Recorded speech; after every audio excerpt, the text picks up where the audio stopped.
Welcome to the Not Old Better Show on radio and podcast. The show covering all things health, wellness, culture, and more. The show for all of us who aren't old, we're better. Each week, we'll interview superstars, experts, and ordinary people doing extraordinary things, all related to this wonderful experience of getting better, not just older. Now, here's your host, the award-winning Paul Vogelzang.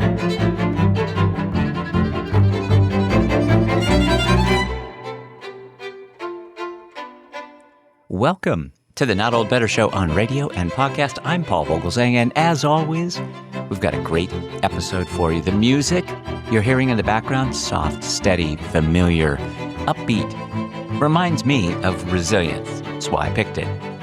Not the kind we're taught in our younger years. Not the grit your teeth and grind it out version. Today's guest, Jennifer Watson, is here to talk about a different kind of resilience, one that might just change the way you think about strength, success, and aging. Jennifer Watson was once a star Division I track athlete, a two-time All-American, and ranked 8th in the world. She knew how to push, and she pushed herself right into building a six-figure business. But after years of powering through pain, fear, and burnout, Jennifer hit a wall. Sitting on the floor of her bedroom, takeout in hand, exhausted and questioning everything, she did the one thing she hadn't tried. She listened. That moment of stillness became the foundation of everything that came next. Today, Jennifer Watson is a powerhouse speaker, a healer, and a coach who helps others, especially leaders in midlife and beyond, reclaim their energy, reconnect with their bodies, and redefine what success really looks like. We will talk with Jennifer Watson all about mental edge coaching, soul-aligned leadership, why your nervous system is the key to thriving in your 50s, 60s, and 70s, and how to stop muscling through and start living with more joy. This is not just another wellness conversation. It's a wake-up call wrapped in wisdom and heart. Let's welcome Jennifer Watson to the Not Old Better Show on radio and podcast. Jennifer Watson. It's really interesting. I work with so many high-level leaders and high performers and people just really making impact in the world. And a lot of them are going through pretty major, not just business, but personal transitions. And I would say I'm kind of a transition expert, not only because I've done it quite a bit and I've used frameworks to help a lot of my clients move through them and still create the impact, whatever they desire while they're moving through this new identity piece. But I've done it myself and I've just built frameworks to help people do that, because a lot of leaders pushing the envelope on life and then you just add life just happens and you're at different stages. It can be a lot for the mind and the body, but if you know the right frameworks, it can actually really accelerate and create edge into that new space you're going if you know how to move through it. But you're right. I mean, it's a big deal, but it doesn't have to be a big bad deal. Does that make sense? Yeah. Anyway, whatever. I know I'm kind of going into tangent, but yeah. No. This is right on, and certainly we can talk about this. I as I say, I'm looking forward to this conversation because I do think that my research of you and your work and your TED Talks and all of the stuff that you do, I think is so suited for my generation, because many of us are moving in these second acts. That's the case for me. I think many of us are trying on different roles, whether it's new grandparent, whether it's, kind of it takes a village to be part of this family. I don't think that, any of us are going to escape the change that's coming still, regardless of our age. So I think this is just going to be really great. Thank you so much for having me, Paul. I'm excited to be here, pour into your community and just give in the best way I can for you. We've had a chance to talk just a little bit before our interview, and I can just tell this, not only am I really excited to talk to you personally, I know our audience is going to get so much value from your experiences, from your leadership roles to various public speaking experiences that you had. All of this stuff I think is just so important and yet really so relevant, regardless of age. So many of my audience are thinking many of these same kinds of things. And I wonder if we can just set the foundation just a little bit and maybe tell us a little bit of your background, because you've really had this fascinating background. D1 athlete, track superstar, very much a professional business motivator and coach and speaker and communicator. These really great things, all of which requires high levels of intensity, lots of effort and energy every single day, just solid. And then at one point you decided all the grinding, all of the hard work, all the grit it takes to kind of get there, there might be another direction. So maybe Yeah. catch us up. Tell us a little bit about what brought you to that point and where you are now. Yeah, man alive, thank you for that. When people say it back to you, like the different parts of your life that you've moved into, you really do get to look back and look at not only obviously the wins and the things you've done, but Yeah. the lessons you've learned. And the reason why I mentioned that, when I look back at my life, yes, I've been a high performer, a person that's really wanted to lead not only other people to their highest self, but also myself. But, I learned the hard way of what true leadership is and what true performance is. I grew up always being a high performer, Paul, but I started embedding kind of my worth to doing really good at everything, not just being the high level athlete, not just becoming a physical therapist, being a healer and getting my own business, not, Master's degree, yeah, all this education. stuff. Like, Yep. I went through a period like so many high performers do that we check off, and I kind of came to this point as I was transitioning in all these spaces where I absolutely felt like I was living part of my calling, I was living in impact, but I knew it was coming from a space that was, I have to perform for people to think I'm worthy. I have to perform to be noticed, seen, and loved. And I got to this point where I literally had that come to Jesus moment of, is this really the way I'm supposed to live? Life is hard, everybody, but I do believe we as humans and high performers in particular, we can go into that, make it harder than it needs to be. And a lot of it comes truly down to two things. Really looking at, why are you working so hard? Is it for you, or are you on someone else's train? Are you on someone else's life? Like, why? Getting really super honest. And that's what I had to do. Why was I high performing? Why was I impacting the way I was? And it wasn't really a healthy relationship. And as I went through all these different transitions in my life, it doesn't mean these parts weren't great and I didn't have great experiences. When I started shifting in my transitions, my identity of how I was showing up, why I was showing up, and making it more of a healthy show up as a high performer, wanting to create impact in my unique skill set, I will say the game changed. The game changed. And what I mean is, I felt more healthy, more vital, more me. I found I could do more in a day and not have like exhaustion and overwhelm and questioning myself that so many of us high performers actually do. Even the ones that I work with that are really successful, like confidence, the worth issue, the exhaustion is there. And I just don't believe it has to be that way. My TEDx goes over that, and as I've Mhm. moved into Right. speaking, coaching, consulting, Paul, I've really gone to this next level of being in a place of vitality, living in my truth, not associating performance and what air quote I do, good or bad, to my worth, and knowing that I'm showing up in who I really am, the vision I have for my life, getting very clear on that, even if it's shifted a little bit over the years, and living in integrity with decisions, the thoughts, the deeds, the actions that I do every day the best I can. And if I'm doing that, or if any of you are doing that, you're winning, even if some days you don't always feel like it. We are talking today with Jennifer Watson, speaker, healer, former D1 athlete, and someone who's redefined what it means to live with strength and soul. Coming up, we'll get into what Jennifer calls soul-aligned leadership and why it might just be the key to finding renewed purpose, especially in the second half of life. Stay with us.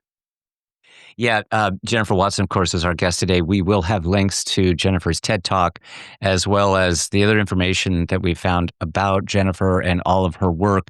And by the way, congratulations on all of this work, Jennifer. It's really impressive. And I just really want to make sure and emphasize to our audience, check this out. The interview will be great with you.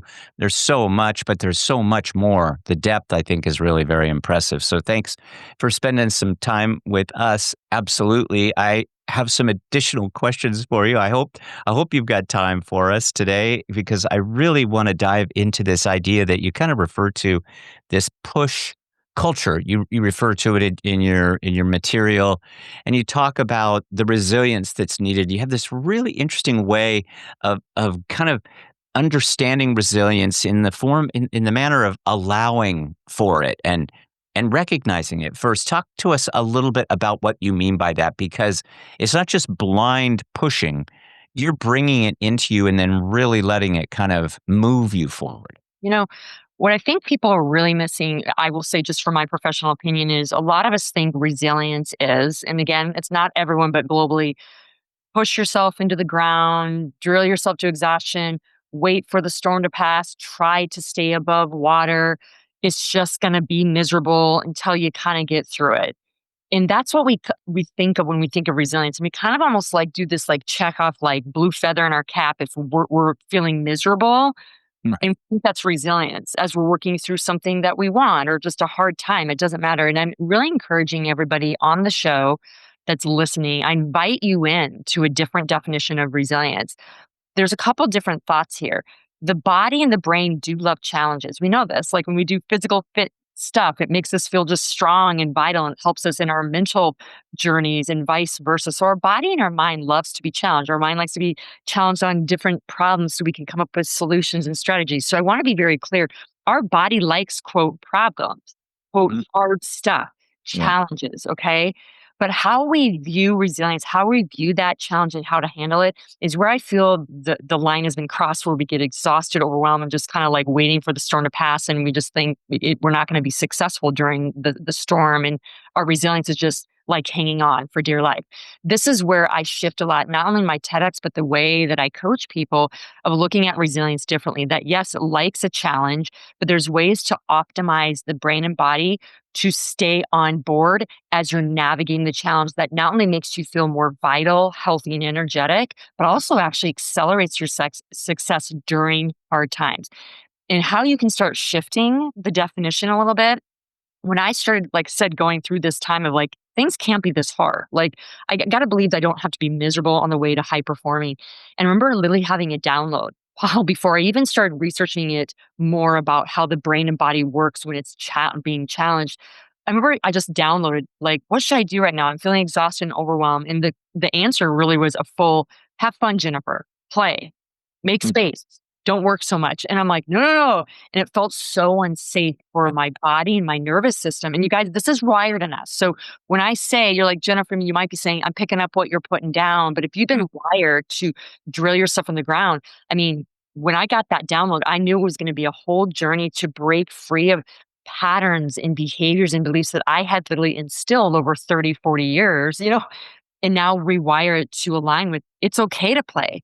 It's okay to rest. It's okay to be potent for 2 hours and go play with your kids or go on a lunch or yoga in the middle of the day. And not that everybody, that's what you desire to do. But what I'm saying is, you guys, when you understand that your brain and body actually desire rest, desire play, it actually works better. I do a lot of flow state optimization, brain and body, again, with my clients. And what appears to be counterintuitive is just our old behaviors and beliefs about what performing in resilience is versus our bodies crying out like, hey, I love challenges, Jennifer, but I need you to deal with it differently. I need you to actually play during challenge. I need you to rest instead of feeling you have to work 15 hours to figure out this problem. And when I started getting that, I started using it not only in my framework in the rest of my life, but with my clients, with my team. I have literally seen myself and my team go through some really hard stuff. And people are like, how are you, for one, seeming happy and not exhausted? But more importantly, you seem to be successful. Why? Because what I just said, I started implementing some of the stuff I knew that your brain and body needed to perform during hard times and create resilience. And one of them was, for me, you guys, understanding resilience wasn't about pushing exhaustion. It was about, how about rest? How about potent work times and potent play times? Mhm. How about allowing some other things to unfold to make your life more fulfilled and other things beyond work? And I'm telling you, everyone, I got more problem solving skills. I came up with creative ideas for problem solving. I became more connected to my team. I made more money when I worked less, when I was having fun. And again, everyone, some of this may seem like, no kidding, Jennifer, or some of you maybe haven't heard about it and it seems counterintuitive. Either way, your body has often been wired into thinking it has to be miserable, and that's part of resilience, and it's not. So if I invite you into just looking at and being willing, like, could I jump into something playful every day, especially when I'm feeling the stress? Could I take a little bit more break, even if it's 5 minutes, just to get the body feeling safe that it can do that? And I guarantee you, you're going to start feeling healthier in resilience, and you're going to start seeing accelerated success during hard times. So that would be my advice to anyone that's looking at shifting what resilience actually means and how it could actually work for them in a powerful way versus against them. Oh, this is great. Yeah, that's very helpful. We just do need to hear that. Absolutely.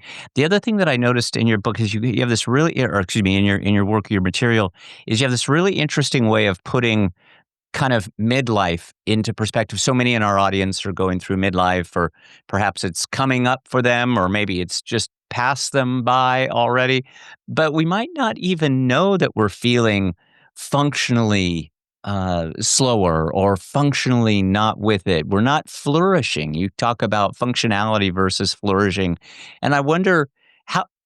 What kinds of tips would you give us to make sure and pay attention to the time in our lives when we're not just flourishing? Yeah. Here's the deal, everybody. I say this to not just my clients, to colleagues, to myself. You really just have to train yourself to get super, super honest with yourself.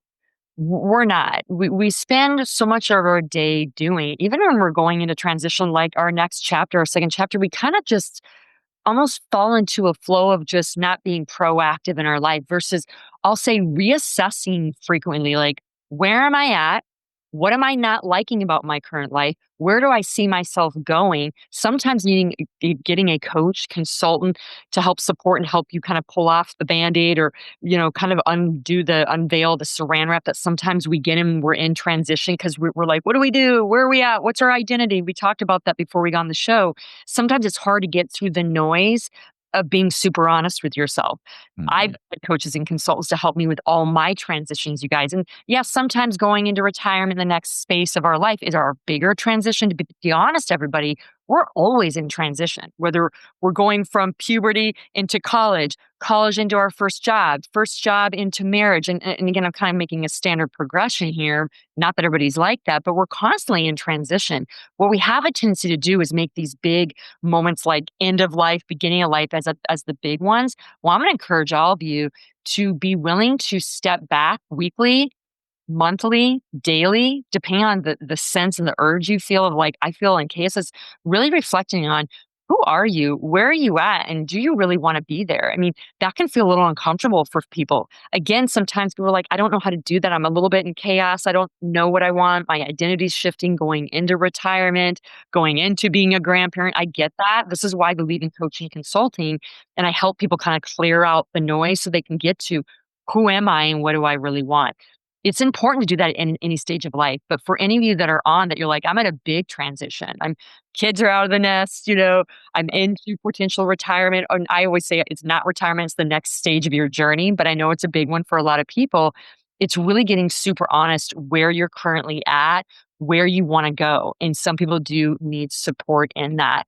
But at the end of the day, everybody, and this is a big point, kind of wrapping around what we're talking about, resilience and pushing and performing, there's a place to be very proactive and decisive in doing. And there's a space of just being and allowing to be a little bit in the mess. Because part of this transition, as I guide people through, is being okay with the mess and maybe not having quite all the answers, and be willing to rest and listen and receive and let intuitive downloads come and allow people to serve you. Sometimes that's part of this transition versus the thing that a lot of my high performers are good at, the doing. Now I have clarity. Now let's act on it. Now I know what my identity is. Now let's do this. Both are vital and necessary during transition. I call it the being. Just, I'm in the chaos. I got to just be able to receive, and I'm going to get clarity with or without maybe a coach, and then getting the strategies sometimes with or without a coach to get into the doing that so many of my people are good at doing. But the problem is we skip that stage of being in the uncomfortable, I call it kind of the void of the transition, that sometimes you're doing things and nothing's coming to you, whether it be clarity on your identity, where you want to go. and just being willing to allow yourself to sit in the noise a little bit. Again, I teach techniques to kind of make your body feel safe as you're navigating that piece and then going into the doing phase. So at the end of the day, everybody, when you're in transition like this, it's number one, really important to get super honest about whose life you're living right now. And if you need support on that, great. I have support. I have coaches all the time.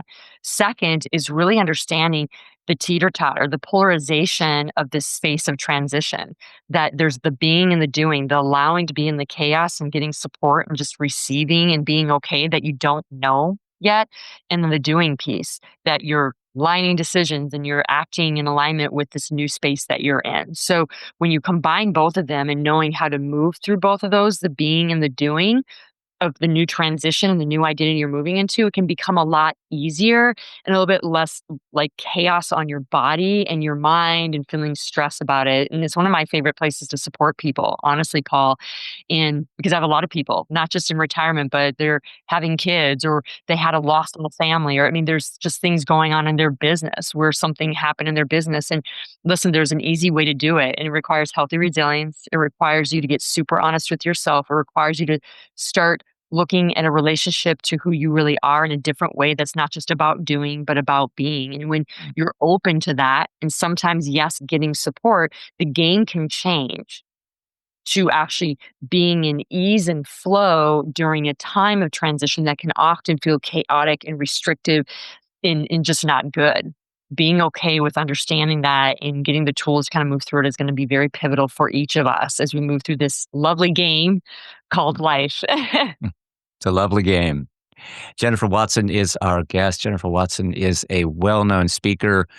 We'll have links to her TED Talk. We'll have links to all of her other wonderful work that she does on the subject of motivation and leadership. Jennifer, congratulations for all of this. It's just a fascinating area of discussion. And I want to talk to you for this idea that you put forth called kind of soul-aligned leadership, because I think so many in my audience, we are experiencing perhaps a second act. We might even be semi-retired. We're kind of stepping into a next phase and leading with some purpose. And I wonder, how do we do that, but listen at the same time, just as you've done, so that we're paying attention and becoming the true leader that we're meant to be? So, I'm a big believer when you're living, and I'll explain what soul-aligned leadership is. When you're doing that, you're better at listening. Intuitive downloads, things from the creator, the universe, from other people, knowing, getting more clear on your identity, because your soul is your true identity, you guys. Even if we're shifting and evolving through the years, right? As we know, most of us agree that we're, soul beings in a physical body doing our work, right? And soul-aligned leadership to me is really truly understanding, you're absolutely right. It's really understanding at a very cellular level why you are here. Why you are here. And by the way, everyone, that's what early stages of life is about, is we're trying things we don't even know. A lot of times our deeper purpose of impact happens right now at the stage that we're talking about, Paul, like later 40s, 50s, where we're in this transition of all this accumulation of our life and our stories. And it doesn't mean all this other impact we did earlier didn't happen. And by the way, I've worked with plenty of younger people in their 30s that are doing more soul-aligned leadership. We'll get into that, why they're getting there sooner than later.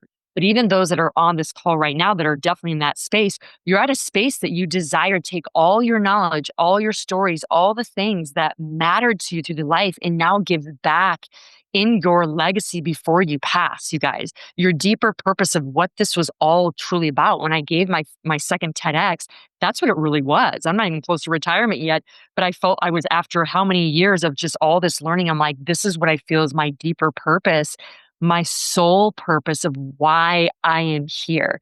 And when I started getting clear on that soul purpose, I started to be able to align with people, places, opportunities that were aligned with that soul purpose.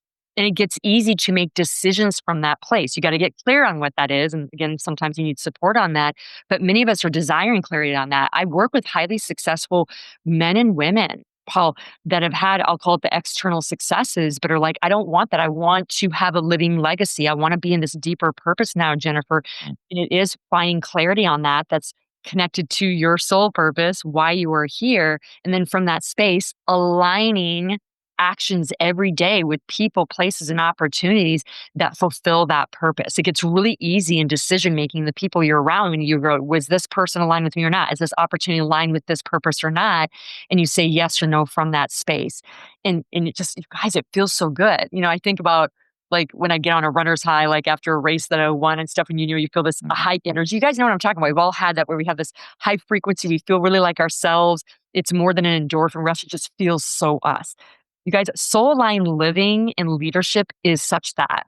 And it's many of the spaces that many of the leaders I'm in with right now are desiring. So I would say if that's where you're at, you go back to that original thing I said, really get honest where you're at, who you really are, what is your identity, where do you want to take all your knowledge and expertise over the years into what purpose right now? And you may need support on that. But once you get that, then bringing in the right people to fan that unique leadership level that you're at. I am seeing now, especially in this era, Paul, that this soul-aligned living is very desired by people much younger than people in their 40s and 50s. And I believe for a variety of reasons, which probably we don't have enough time to go through, is we're at a different level, we're at a different space and time.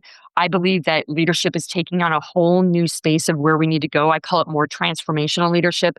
We have a fast-paced world more than ever. AI is taking over. Like there's so much going on, and people at younger ages are craving earlier on this need for a deeper type of leadership because of, I believe, some of the things that we're in and just the technology we're in. So I'm actually seeing some of this questioning come up sooner than later than people that are just retiring, later in life. But I think it's great because I truly believe when you're in a soul-aligned leadership of self and bringing that to the world, everything gets a lot easier from a strategy sense, from a systems and AI sense. So I would encourage all of you to really sit back and go, where am I at right now with my deeper purpose? And you're going to start creating some spaces where you can live more of that aligned leadership that you're wanting to bring to the world at this juncture in your life. Just fascinating. Such great work. Jennifer Watson's been our guest today. Jennifer Watson, it's just been wonderful speaking with you. Again, congrats for all of this and all that you are accomplishing and doing. We so appreciate your generous time today. Selfishly, I'm going to reach back out to you and get you back here, and we'll talk a little bit more about some of that younger cohort that's coming along, because I think we owe it to them, too, to understand all of this, and you do great work there, too. But Jennifer Watson, thank you. It's been so nice to chat, and have a great rest of your day, and we're going to catch up and follow up soon. Thank you so much, Paul, for having me. It was a joy. That's Jennifer Watson. Thank you so much, Jennifer, for joining us today. So much wisdom, so much heart. Whether you're a former athlete, a business leader, a grandparent, or just someone trying to tune back into yourself, Jennifer Watson has reminded us today that resilience isn't about running harder. It's about learning when to rest, when to feel, and how to lead from the inside out. You, of course, can find out more about Jennifer Watson, including her speaking and coaching work, on our website, in our show notes today. Please check all that out. Be well, be safe. Let's talk about better, the Not Old Better Show interview series on radio and podcast. Thanks, everybody. We will see you next time. Remember to hear this episode again or check out our full back catalog of conversations that inspire. Visit us online at notold-better.com. Thanks, everybody.